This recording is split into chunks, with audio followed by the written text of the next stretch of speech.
So it's almost 2 a.m. and I took all the videos off my phone and threw them up to edit for yesterday's video. And then I didn't realize, I was like, I'm gonna do one of those corporate characters. I'm gonna be good. I'm gonna get on it. I was just gonna go watch TV. I'll do this, and I got it done. I'll show you. This one, we're back to a nondescript sort of office worker kind of outfit, and it should be good to go, barring approval. So one less thing I have to worry about tomorrow, one more piece of client work knocked off, me being good that it was about to fall, but I caught it, you see that? I'm learning, phone! But somehow I took the videos off my camera and then stopped. I didn't import them into the program, I didn't edit it, I didn't export it, I didn't upload it, and I'm like, I don't really want to do it now. So I'm probably gonna set it up to import to the program, and then I don't know. But I got this work done, good for me, completely forgetting I needed to edit the video, bad for me, but that is a problem that will be dealt with either now or tomorrow morning, or most likely a combination of the two, where I'll start working on it now and finish it tomorrow and just put it up later in the day. So that's life, but that's all yesterday. What's going on today, which is tomorrow for me, but for you, today.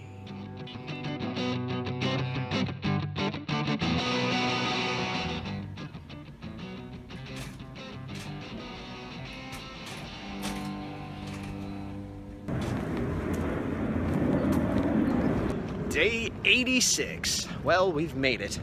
I stayed up late yesterday working, and that results in me sleeping later today. So it's a zero-sum game. Whatever.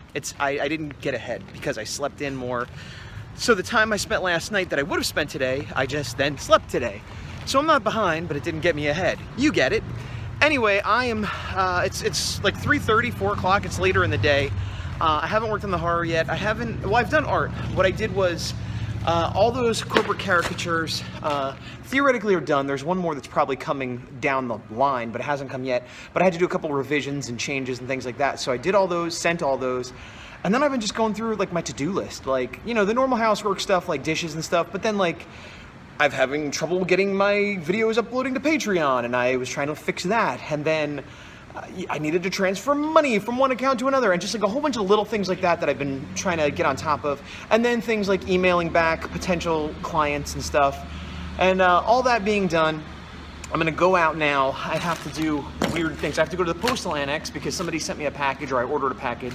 And this happens every now and then, where they don't leave it at the door, they don't put it in the mailbox, they don't put it in the office. They put it at the postal annex. Now, my post office is walking distance from here. The postal annex is about a 15-minute drive, and it closes at like 4 or 5, so I don't have a car, so I have to have the car from Q because she gets home from work and then it's closed. And you also can't send or receive other mail. It's not like I can multitask. That's all I could do there. Anyway, I'm going there now. It's annoying, is my point. And then I also have to go return something to Target, and I have to go to Kohl's because Q ordered a skirt from Kohl's online.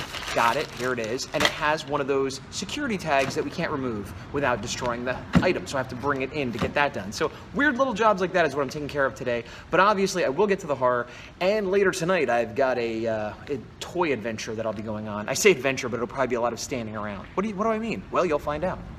Well, first part of the mission was a failure. I'm here at the annex. It is, well, it's 4:08 now. I got here about 4:05.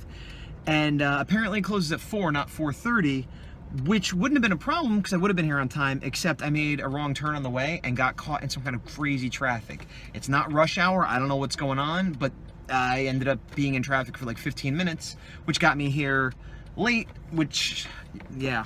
But it's shocking because I got here at 4:05. And the door was already closed, locked, sign up, lights out. They must have been like dying to close. So now I got this stupid ticket that I can't do anything with, even though I could see people still moving in and out of the warehouse back there, and I should just be able to, hey, here's a ticket, give me my thing. So I'm gonna try, theoretically I can sign it and say redeliver, leave it at my address, which I'll try to do, but I've tried that in the past, and they just like, oh, sorry, we didn't see you, well, we couldn't, you know, and I end up having to come back anyway. So I'm gonna try it, we'll see what happens. Meanwhile, now I'm off to Kohl's.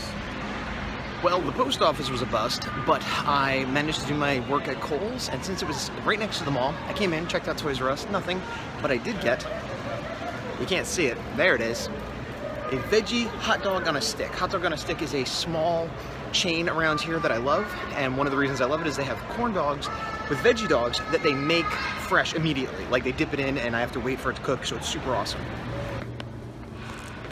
Whenever I walk down a hallway like this, it's always like, oh, basic 1-point perspective. This is the thing you draw when you're first learning. Look at how all those lines go to the vanishing point. It's so simple, minimal details, and everything converging at once. I look forward to the time when walking out into a city full of skyscrapers seems similarly easy to draw to me as this does now, whereas once it did not, so, you know, there's hope. And just like that, I'm checking in again. I have done my work on the horror. I didn't time it, well, I timed it up to a half hour and then I kept going. I spent at least an hour, maybe more, but at least an hour, all on the panel that I started yesterday, but, you know, that's how it goes. And here is that panel. I had roughed it in. Mainly what I did was clean up Boots to make her inkable. I made this an actual character as opposed to a blob, and I did the same with the one in the background. These two in the middle I didn't bother with. And then I put some grays to kind of differentiate a few things, and I cleaned up 1 or 2 details. But yeah, it doesn't look like an hour's worth of work, but it is, and it's done for now, ready to go to inking phase. And so I can move on to the next panels, and then this page will be done. I say that like it's gonna be done in a minute. But probably won't be done today. Probably, maybe, definitely. Wow, that is very full. I did it. Having done my work on the horror, I am going out. It is almost 9, and I'm going to Toys R Us, which is closed soon, and will reopen at 12. But there's going to be a line, and it is Rogue Friday, which is like Force Friday for The Force Awakens. Sorry for the rotation. And they also did it back for at least The Phantom Menace. I'm not sure the other ones. But as big of a Star Wars fan as I am, and as big of a toy collector I am, I've never gone to a midnight release of figures ever. And so I'm going to do that today. I'm out front in the evening. I am waiting for my ride. Oh, wait. I keep thinking people in cars are my friend. They're just people in cars. It's funny, a lot of people have cars nowadays, and they drive in them near me. All right, while I'm waiting for my buddy, the big dog, to pick me up to go to this event, this toy launching, this midnight madness that is Rogue Friday, though it is Thursday, so it's confusing, I wanted to talk about another question and answer portion of our 100 Days GAZBOT extravaganza thing. I got a question from Travis Kakos or Kakos, forgive me about the pronunciation, but wondering, he has a shirt design out that I've seen, I believe it's a skull with like a crazy like brain explosion thing. I don't know if it's a reference to something I'm not getting, but it's a cool piece of art regardless.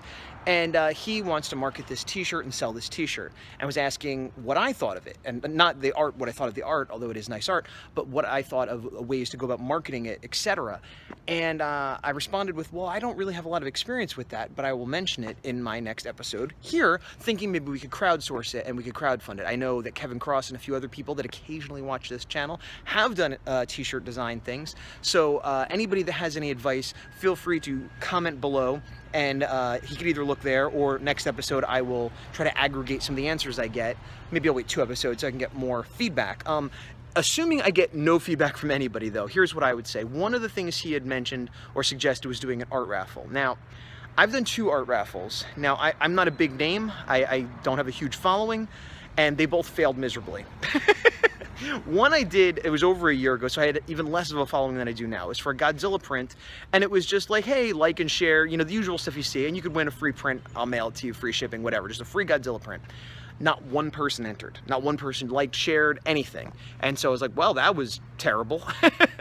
And more recently, this was, I don't know, a few months ago, so I had a bigger following than I did back then. But again, as you know, if you're watching this at all, I don't have a big following. I had gotten my Green Ranger, Power Ranger print that was signed by Jason David Frank. I only had, I think, 20 of them signed by him originally. And in order to promote the fact that I was selling those and that I had had this awesome interaction and experience with this, you know, superhero type celebrity, I did the same thing, like, share, and, you know, subscribe to whatever. I forget the exact, you know, that sort of thing. And I'll choose one winner. And I ran that on my Instagram, Facebook, you know, Tumblr, YouTube, everywhere I am, Twitter. And I think I got something like 10 responses. And of those 10, some were people I knew that were just trying to be nice. Some were, I think one was redundant. It was like the same person sharing it in 2 different areas. Some put their name like they wanted it, but didn't share or like or the things they had to do. So it was a very small pool to pick from, and then I randomized the number, which was less than 10 at that point, and the person who won was like, oh, awesome, I want to give this to my son, whatever, and then didn't get back to me for a while about where to send it, and then finally I was like, okay, I'll send it, you know, here you go. And then I never heard back, and I'm like, did you get it? And they're like, oh yeah, thanks, I'll send you a picture or whatever. And it was just not a great experience. Again, this time I actually had a winner, but it didn't really succeed in growing my brand or getting word out there. Even the person who won it, I never saw them tag and post. I mean, maybe they did later, I don't want to speak out of turn, but certainly not right away. And it's certainly, the idea is to get a whole bunch of people to like and share, and then somebody wins, but you know, and everybody wins. But both times I found disappointing. And Peter Palmiotti actually recently did some sort of art giveaway on Instagram, which I saw after it was done, and he was saying how nobody had really been sharing, so nobody won, and he was going to make it a Patreon thing. So check out his Patreon if you want to win that. And I felt bad because, oh man, I could have shared that for him, and you know, maybe won, maybe not, but I didn't even see it. You know, I follow him, but I didn't see it until after it was done. So even people that I know and follow, I didn't see. So, you know, there's all the weird algorithms and things like that you have to deal with. My general point is that raffles, if you're small, if you're not well known, don't seem to do very well. I mean, it's good in the sense that you can give somebody something free, but here's, out of the 3 examples I'm giving, and Peter's more well known than I am, 2 of the raffles that we didn't have anybody enter. You know what I mean? And presumably there are people that would want it, but that just didn't know it was happening. You know, so as far as using that to sell a t-shirt, I don't know. I mean, I'm not a t-shirt salesman. I've printed a couple random t-shirts in my life, but usually like an iron-on, you know, 10 of them to sell at a show, or when I was an improv troupe, we made some and gave them away. But as far as making like an art design and selling it as a shirt, again, I don't know. My gut says don't do a raffle unless you're more well-known than I realize. And if you are, I apologize, but I feel like you're someone more on my level that's, you know, kind of has a presence, but isn't like a celebrity. And again, if you are, I apologize. I don't know, you know. If you are well-known, then certainly, you know, use your fan base and drum up that kind of business. But I don't know, like my most successful stuff is at shows. You know, I meet people at shows, they commission me, things like that. They get to know you. So maybe if you do shows and have a setup there, but you're talking about doing pre-orders, I mean, you could do pre-orders at a show if you had like, example, the art or one of the shirts or something. The other thing is, yeah, with pre-orders is a good idea because it is limited. And again, Kevin Cross did something with Monkey Mod, and I ordered one from him, so it obviously worked on me, but I cannot remember the site he used, but it wasn't Threadless or Redbubble or any of the normal ones you would go to, although you could certainly check those out. It was a site where you have to sell a certain amount for it to be produced. So I don't know if that's something you've looked into, but it's, you know, you set a limit of like, well, if I sell 20, then it'll make enough money and then I'll sell it. But if you don't, then it doesn't. So it's sort of like a Kickstarter in that way, which brings me to the next point. Kickstarter is not something I would recommend for a t-shirt necessarily, but I did my first issue of the comic with the Kickstarter, and I did find that having the limited time limit helped get sales. So having a limited time limit, saying, hey, I'm only making 100 of these and you got a month to order them, that might be helpful. Putting a time limit on things encourages people to move quickly on them. Especially if you have a countdown, like, well, we only got 80 left, we only got 70 left, only 3 days left. That is an incentive. As to where to post that, every social media you can. I don't know what's the good one for you, but you know, again, my ride's here, so I'm gonna go. That's kind of my 2 cents. I don't have great advice, I'm sorry, but I hope that people that watch this will have better advice. Please comment below, and then we'll follow up on this in a day or 2. All right, bye. It's the big dog! Okay, so a successful trip to Toys R Us for Rogue Friday, where I ended up being first online with my buddy the Big Dog, and we got everything we wanted, although they did not have enough supplies because I'm sure everyone else did not. I'm going to do a separate video about that if you're interested, but this is not what this show channel is about. Here's none of these are, here's a Rogue One figure. Ah, that's one that I got. Okay. So, I'm going to call it a day, a night. It's after 1 a.m. and I still got to edit this video and do a few other things. So, today is day 86. And if today is day 86, well, you know what that means. We've got 15 minus 1 days left, minus Rogue One days left. Well, that means we've got 14 days left.